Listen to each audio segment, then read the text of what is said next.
Hello everyone, আমার ছোট্ট mini ব্লগে তোমাদের স্বাগতম।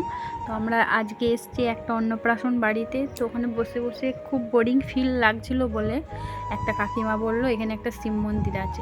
তো দেখো আমরা সবাই শিব মন্দিরে দেখার জন্য যাচ্ছি। আর এদিকে আমার ছেলেও ভীষণ খুশি, কারণ ও আজকে বাড়ি থেকে বের হয়েছে। ও খুব একটা বাড়ি থেকে বের হয় না, তো সেই জন্য অনেক খুশি। আর এটা হলো ধোবাঘাটা শিব মন্দির।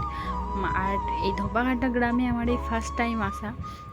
আর শিব মন্দিরে ঢোকার জন্য আমি খুব এক্সাইটেড। তো দেখতে দেখতে শিব মন্দিরের কাছাকাছি প্রায় এসেই গেলাম। আর এখানে আমার শাশুড়ি মা আর আমার মামি আর ননদ ঢুকলো। এবারে আমি প্রথমেই ঢুকে দেখছি যে এখানে একটা মা আছে। শুনেছি নাকি এই মা অনেক জাগ্রত, এখানে যে কোনো মানত করলে সেটা পূরণ হয়। আর এই যে বট গাছটা দেখছো, এটা কত পুরনো হতে পারে তোমরা বলো তো।